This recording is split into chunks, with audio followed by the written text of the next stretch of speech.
코로나 바이러스로 어려워진 이때에 우리 교회가 요한계시록의 7교회를 한 주 한 주 설교의 주제로 삼아서 말씀을 나누었습니다. 오늘은 7교회 중 마지막 교회인 라오디게아 교회에 대한 말씀을 함께 나누도록 하겠습니다. 우리는 세상을 살아가다가 가끔 대화가 되지 않거나 말이 통하지 않는 답답한 사람을 만날 때가 있습니다. 주변에 있는 모든 사람들이 그 사람에게 문제가 있다 그렇게 말하면서 무엇을 고쳐야 된다 이렇게 말들을 하지만 정작 본인은 그 사실을 모릅니다. 오히려 자신의 문제를 자기가 가진 장점이라고 생각하고 떠벌리는 사람도 있습니다. 그 문제라고 하는 것이 성격일 수도 있고 또 습관일 수도 있고 그 사람이 가지고 있는 한계일 수도 있습니다. 무슨 일을 할 때에 이 일은 저 사람이 하지 않는 것이 좋겠다. 많은 사람들이 그렇게 생각하는데 또 굳이 그 일을 하려고 하는 그런 사람이 있습니다. 왜 그런 것입니까? 그것은 자기 자신을 잘 모르기 때문에 그렇습니다. 소아시아에도 그런 교회가 있습니다. 라오디게아 교회입니다. 14절로부터 22절까지 말씀을 읽어보게 되면 이 라오디게아 교회는 부족하고 부요하고 어려움이 없는 그런 교회였습니다. 이 교회는 4대 교회처럼 외적인 박해도 없었고 내적인 이단도 없었고 마치 영적인 무풍지대에 살아가는 그런 교회였습니다. 경제적으로도 안정되었기 때문에 교회가 재정적으로도 부족함이 없었습니다. 우리는 오늘의 본문을 통해서 라오디게아 교회가 있던 그 도시의 형편을 살펴볼 수가 있습니다. 라오디게아라고 하는 도시는 어떤 도시입니까? 당시 라오디게아는 소아시아에 있는 부유한 도시 중에 하나였습니다. 라오디게아는 터키 중부 내륙의 비옥한 땅 위에 세워졌기 때문에 목축과 농업이 발달했습니다. 특히 당시에 고급 의류였던 흑양모의 산지가 이 라오디게아였습니다. 그래서 이 도시는 직조업이 발달하고 상업이 발달하고 금융의 중심지가 되기도 했습니다. 지금도 라오디게아 교회의 유적을 찾아보게 되면 이 라오디게아는 언덕 위에 세워진 아주 굉장히 규모가 큰 부자 동네 그런 도시였다고 하는 것을 알게 됩니다. 또한 라오디게아에는 의학적으로도 중요한 도시였습니다. 이 도시 근방에는 멘카루라고 하는 병을 낫게 하는 신전이 있었습니다. 그리고 도시의 중심에는 요즘으로 말하면 의과대학이 있어서 당시 유명한 의사들이 이 라오디게아를 통해서 배출이 되었습니다. 석학 람세이에 의하면 라오디게아 의사들은 당시로는 획기적인 치료 방법인 합병증에는 복합적인 처방으로 치료해야 된다. 이런 치료법을 이 라오디게아가 개발을 했습니다. 특히 라오디게아에서 만든 귀약 그리고 안연고 이런 것은 특효약이었습니다. 이런 도시의 배경이 오늘 우리 주님께서 라오디게아 교회를 책망하는 이런 말씀 속에 담겨져 있습니다. 그러면 라오디게아 교회에 나타나신 예수님은 어떤 모습입니까? 14절 말씀입니다. 아멘이시요 충성되고 참된 증인이시요 하나님의 창조의 근본이신 이로 나타나셨다는 것입니다. 여기에서 아멘이라고 하는 것은 참으로 진실하다 이런 뜻이 있습니다. 그래서 진실하고 참되신 주님이 라오디게아 교회에 나타났다고 하는 것은 라오디게아 교회가 참된 증거의 능력을 잃어버린 진실하지 못한 교회였다고 하는 것을 보여주는 것이라고 할 수 있습니다. 주님은 이렇게 진실하지 못한 교회를 향해서 무엇하고 책망하고 있습니까? 먼저 우리 주님은 차지도 덥지도 않은 신앙을 책망했습니다. 15절에서 말씀합니다. 내가 내 행위를 아노니 내가 차지도 아니하고 덥지도 아니하도다. 내가 차든지 뜨겁든지 하기를 원하노라. 아멘. 여러분, 이것은 무엇을 말씀하는 것입니까? 이 말씀은 라오디게아 교회의 신앙이 차지도 않고 덥지도 않고 마치 신앙적인 무관심 속에 있는 교회와도 같다고 하는 책망의 말씀입니다. 차갑다고 하는 것은 냉랭한 신앙을 말하는 것이고, 뜨겁다고 하는 것은 열정적인 신앙을 의미한다고 하면, 미지근한 신앙은 이것도 아니고 저것도 아니고 마치 신앙의 회색지대에 머물고 있는 신앙과도 같다는 것입니다. 이 라오디게아 교회가 미지근해졌다고 하는 것은 한때 굉장히 뜨거웠다고 하는 것을 전제로 하는 말입니다. 다시 말해서 라오디게아 교회도 한때는 신앙이 좋았고 믿음이 좋았고 교회도 부흥했지만 지금은 아니라는 것입니다. 은혜를 받았을 때에 받은 은혜를 잘 보존하지 못하고 은혜를 받았음에도 불구하고 허랑방탕해서 받은 은혜를 모두 잃어버렸다고 하는 것입니다. 그런데 더 중요한 것은 이미 자기에게서 은혜가 떠나갔음에도 불구하고 은혜가 사라진 것조차 알지 못하는 것이 라오디게아 교회와 교인들의 모습이라고 하는 것입니다. 교회가 영적으로 무디어진 것입니다. 그런데도 은혜가 계속 머물러 있는 줄로 알고 그들은 착각하면서 자신이야말로 영적으로 육적으로 부유한 부자라, 이런 자만하는 말을 하게 된 것입니다. 그러면 여러분, 차든지 덥든지 하라고 하는 이 말씀은 무엇을 말하는 것입니까? 이 말씀은 아주 뜨겁든지 아주 차가운 것이 낫다는 것입니다. 여러분, 신앙생활이 그렇습니다. 신앙생활을 잘하는 사람, 믿음이 좋은 사람의 마음은 뜨겁습니다. 그 마음에 열정이 있습니다. 그런가 하면 예수를 안 믿더라도 똑부러지게 안 믿는 사람은 대단히 차갑습니다. 전도를 해보면 아주 차가운 사람은 아예 전도자가 발도 들여놓지 못하게 합니다. 찬바람이 쌩쌩납니다. 절대로 안 믿겠다고 하는 것입니다.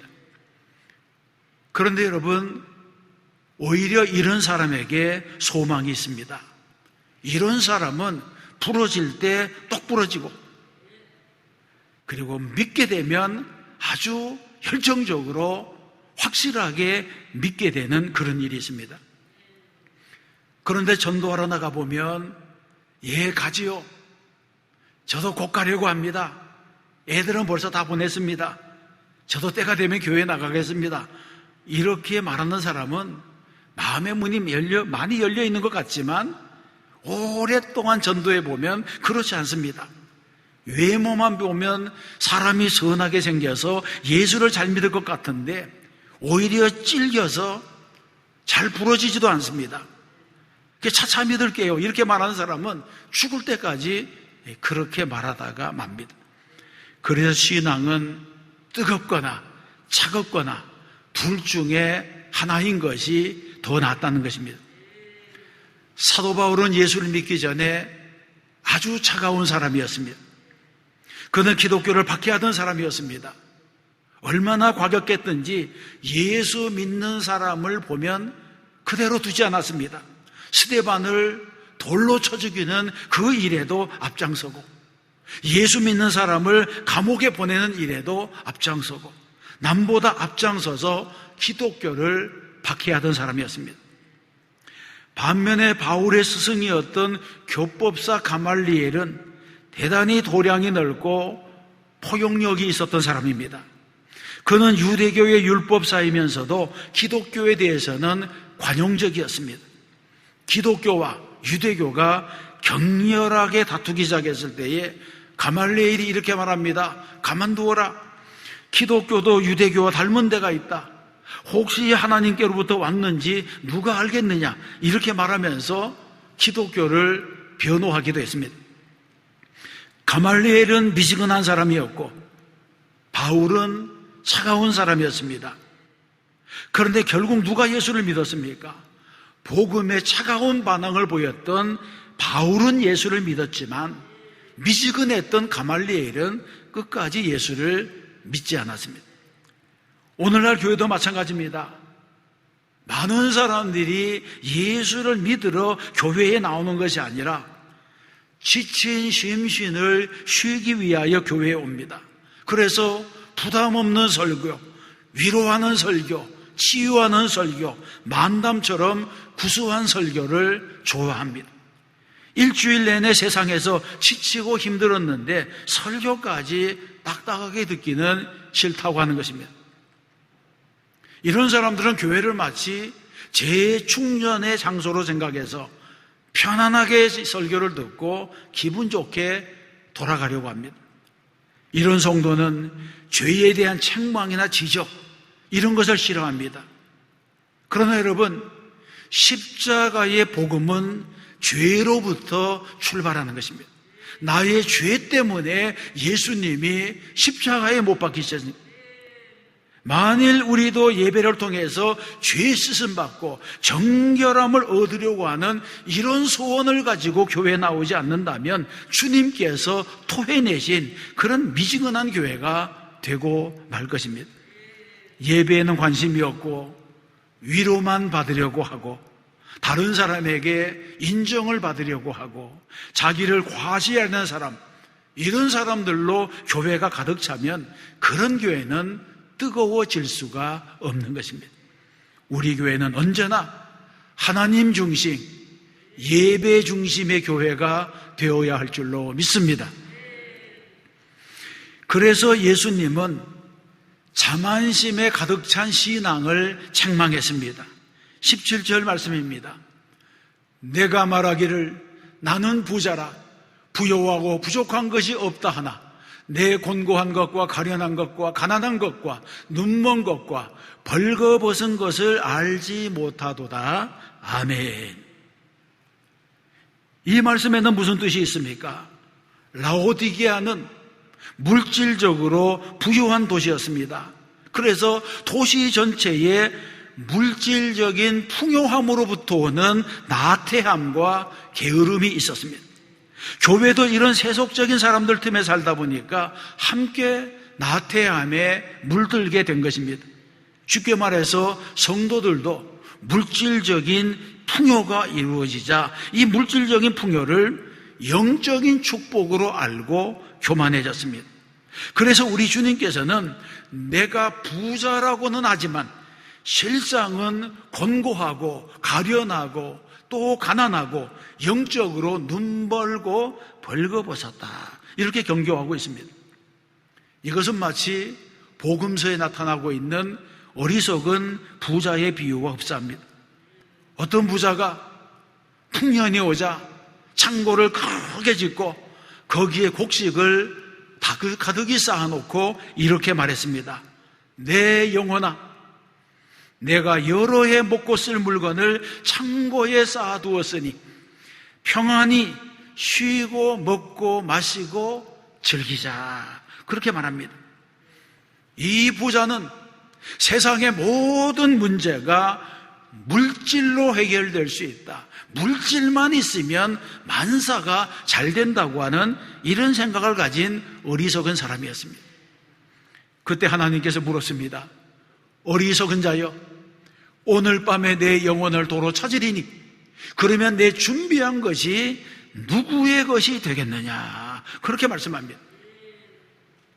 이 비유가 주는 것은 교훈이 무엇입니까? 이 비유는 우리에게 무엇을 말해주고 있습니까? 어리석은 부자나 라오디게아 교회가 비슷하다고 하는 것입니다.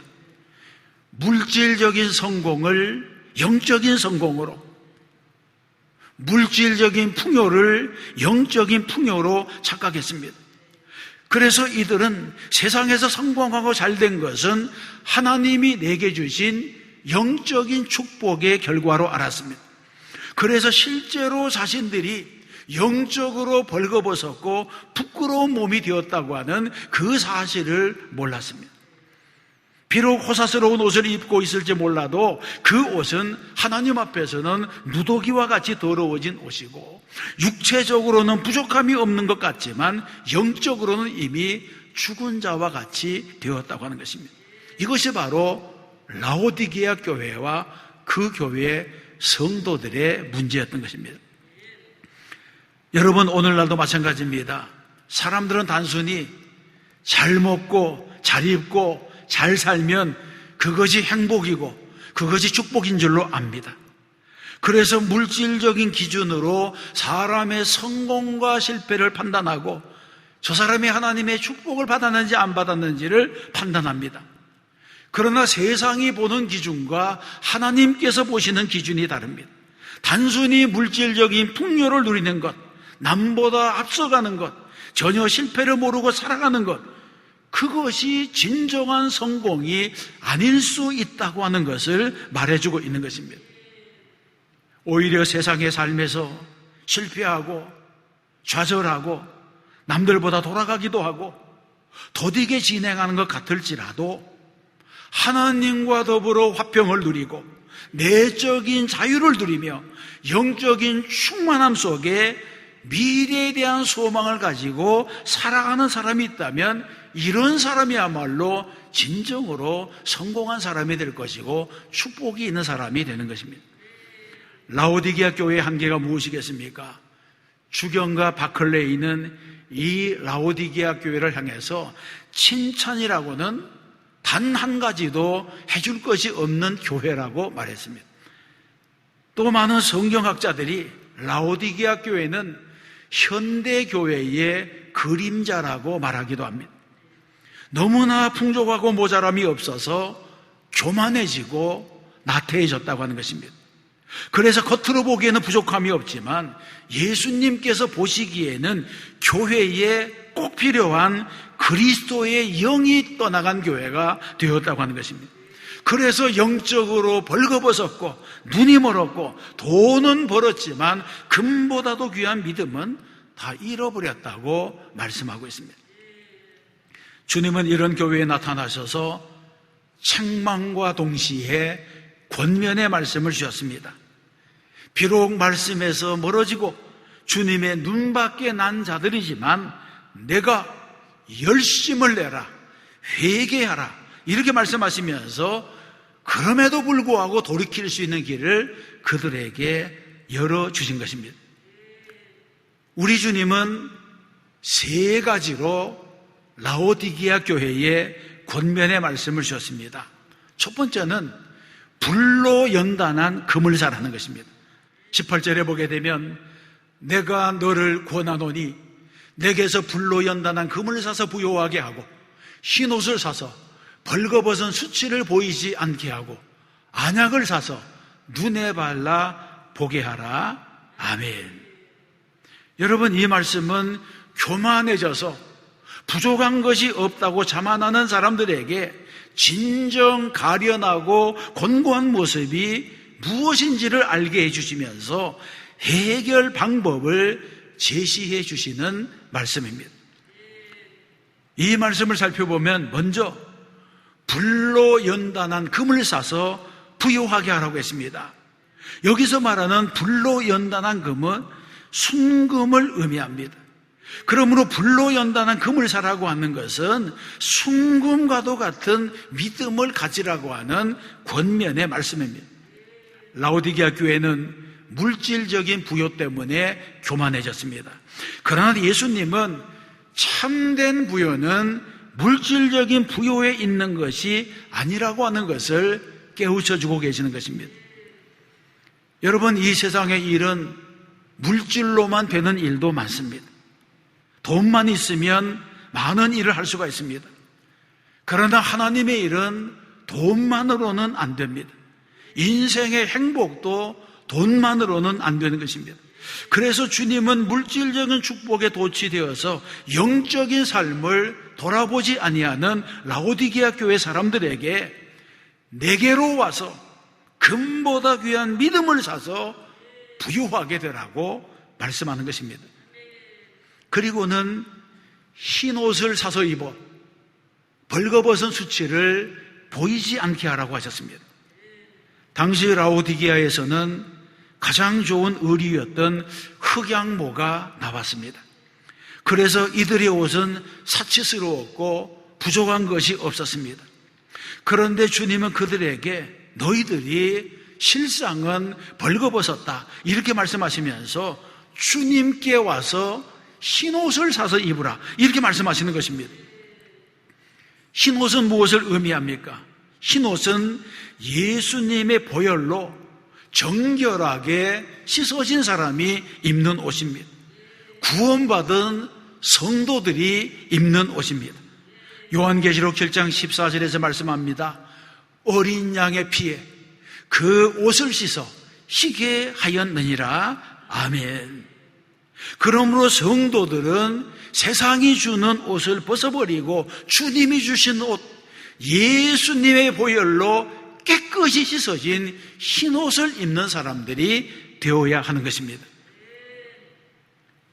또 말씀해 보게 되면 안약을 사서 눈에 발라 보게 하라고 합니다. 당시 라오디게아에는 세계적인 특효약으로 안약이 있었습니다. 이런 안약을 자랑하던 자들에게 주님이 말씀합니다. 너희가 남의 눈을 고치면서 너의 눈이 먼 것은 고치지 않느냐? 먼저 너희가 영안을 뜨고 너희의 처지를 살피라는 것입니다. 예수님은 그들이 영적으로 가난하고 헐벗게 된 이유는 눈이 멀었기 때문에 자신의 수치를 보지 못해서 그렇게 되었다는 것입니다. 그래서 라오디게아 교회를 향해서 너희의 눈먼 것을 먼저 고치라고 말씀하고 있습니다. 그래서 우리 주님은 라오디게아 교회를 향하여 내게 와서 불로 연단한 금을 사서 믿음을 부요하게 하고 흰 옷을 사서 입어 벌거벗은 수치를 가리고 안약을 사서 발라 눈을 보게 하라고 말씀하고 있습니다. 두 번째 권면은 열심을 내라, 회개하라고 하는 말씀입니다. 19절에 말씀합니다. 물은 내가 사랑하는 자를 책망하여 징계하노니 그러므로 내가 열심을 내라, 회개하라. 아멘. 본문에서 말씀하는 책망은 일방적인 꾸짖음이 아니라 잘못한 사람을 설득해서 그 잘못을 깨닫게 하고 그래서 그것을 고치게 한다고 하는 그런 의미가 있는 징계입니다. 이것은 성경이 말씀하는 일관된 징계의 사상입니다. 잠언 13장 24절에서 말씀합니다. 매를 아끼는 자는 그의 자식을 미워함이라. 자식을 사랑하는 자는 건실히 징계하느니라. 아멘. 히브리서 12장 7절에서도 말씀합니다. 하나님이 아들과 같이 너희를 대우하시나니 어찌 아버지가 징계하지 않는 아들이 있으리요. 징계는 다 받는 것이거늘 너희에게 없으면 사생자요 친아들이 아니니라. 이렇게 말씀했습니다. 그러면 여러분, 진정한 징계라고 하는 것은 어떤 것입니까? 진정한 징계라고 하는 것은 하나님께서 인간을 그냥 내버려 두시는 것입니다. 제멋대로 살아도 간섭하지 아니하시고 악인의 꾀가 형통하여 성공하고 아무리 죄를 지어도 처벌을 받지 아니하게 하는 것, 이것이 바로 징계라고 하는 것입니다. 여러분, 어떻게 보게 되면 이런 일은 좋은 일이잖아요. 행운이잖아요. 정말 행운입니까? 그렇지 않습니다. 이것은 오히려 최후의 형벌, 지옥의 형벌이 기다리는 심판이 되는 것입니다. 그러므로 성도는 죄를 깨달아질 때마다 그 죄를 하나님 앞에 가지고 나와서 자복하며 회개하여 그 죄의 문제를 해결해야 합니다. 주님은 라오디게아 교회에게 다시 한번 회복될 수 있는 기회를 주셨습니다. 그러면서 그들에게 열심을 내라, 회개하라고 명령하신 것입니다. 우리도 신앙생활을 하는 가운데 이런 주님의 음성을 들어야 할 줄로 믿습니다. 주님의 음성이 들려질 때 우리는 돌이키고 회개하고 주님의 보혈로 깨끗이 씻음받는 그 은혜가 우리에게 임해야 하는 것입니다. 세 번째 권면은 마음의 문을 열라고 하셨습니다. 20절 말씀입니다. 볼지어다 내가 문 밖에 서서 두드리노니 누구든지 내 음성을 듣고 문을 열면 내가 그에게로 들어가 그와 더불어 먹고 그는 나와 더불어 먹으리라. 아멘. 이 말씀으로 홀만 헌터라고 하는 화가는 그리스도 세상의 빛이라고 하는 명화를 그렸습니다. 이 그림의 주제는 예수님께서 문 밖에 오셔서 두드리는데 중요한 것은 바깥문에는 문고리가 없다고 하는 것입니다. 문은 예수님이 두드리시지만 문을 여는 것은 집안에 있는 사람들이 열어야 됩니다. 바깥에서는 그 문을 열 수 있는 방법이 없습니다. 그러면 이 말씀이 주는 교훈이 무엇입니까? 주님은 지금도 우리 마음 밖에 오셔서 우리의 마음의 문을 두드리고 계십니다. 문제는 내가 열어야 하는 것입니다. 예수님은 로마의 군대처럼 닫힌 문을 깨트리고 들어오시는 분이 아닙니다. 주님은 문 밖에 서서 두드리시면서 내가 안에서 내 마음의 문을 열 때까지 인내하며 기다리시는 분입니다. 그래서 찬송가에 보게 되면 주 예수 대문 밖에 기다려 섰으나 단단히 잠가두니 못 들어오신다, 이런 찬송이 있지 않습니까? 이것이 바로 중요한 초점입니다. 정작 예수님을 찾아야 할 사람은 나 자신인데 주님께서 먼저 내게로 오셔서 나를 찾고 계신다고 하는 것입니다. 그래서 윌리엄 바클레이는 말하기를 주님을 가르쳐서 인간을 찾으시는 하나님, 문을 두드리시는 그리스도, 애원하시는 주님, 죄된 인간을 찾으시는 예수님이라고 표현했습니다. 그 주님이 지금도 사람을 찾고 계신 것입니다. 나를 찾고 계십니다. 라오디게아 교인처럼 미지근해서 토하여 내칠 것 같은 나를, 그리고 곤고하고 가련하고 가난하고 눈벌고 벌거벗은 나를 찾고 계십니다. 무엇 때문에 찾으시는 것입니까? 그것은 내가 구원받은 하나님의 자녀이기 때문에 찾으시는 것입니다. 문 밖에 서서 두드리신다고 하는 것은 내가 회개하고 돌아올 때까지 참고 기다리신다고 하는 것을 의미하는 것입니다. 이것은 마치 탕자를 기다리는 아버지의 모습과도 같습니다. 이것은 정말 예수님의 영원하신 짝사랑을 표현하는 그런 말씀이라고 볼 수 있습니다. 사랑하는 성도 여러분, 이때 우리가 문을 열면 어떻게 됩니까? 20절에 보게 되면 누구든지 내 음성을 듣고 문을 열면 내가 그에게로 들어가 그로 더불어 먹고 그는 나로 더불어 먹으리라. 아멘. 이 말씀에서 먹는다고 하는 것은 만찬을 의미합니다. 이것은 빵 몇 조각을 먹는 것이 아니라 풍성한 식탁, 온 가족이 함께하는 저녁 식탁에 초대되는 것을 의미합니다. 내가 주님께 문을 열어드리면 주님이 내 안에 들어오셔서 나와 함께 먹고 마시며 깊은 교제로 들어가게 된다고 하는 것입니다. 우리는 이 말씀을 나 자신만이 아니라 우리 교회에도 적용시켜야 됩니다. 많은 사람들이 오래 신앙생활하는 동안에 영적으로 교만해지고 그 믿음이 식어 미지근해지기도 합니다. 마치 라오디게아 교인처럼 나는 부자라, 부여하고 부족한 것이 없다, 그렇게 말을 합니다. 그러나 주님은 이런 모습을 보시면서 내 곤고한 것과 가련한 것과 눈먼 것과 벌거벗은 것을 알지 못하는도다 책망하시는 것입니다. 우리는 이 말씀을 거울로 삼아서 우리의 영적인 상태를 다시 한번 살피고 하나님 앞에서, 주님 앞에서 온전히 서가는 사람들이 되어야 할 줄로 믿습니다. 라오디게아 교회는 수치를 모르는 교회였습니다. 벌거벗었지만 벌거벗은 줄 모르고 주님의 사랑이 떠나갔음에도 떠나간 것을 모르는 그런 교회였습니다. 우리는 믿음으로 살아서 말씀대로 살아서 첫사랑을 잃어버리지 않는 성도가 되어서 하나님의 영광이 되어야 할 줄로 믿습니다.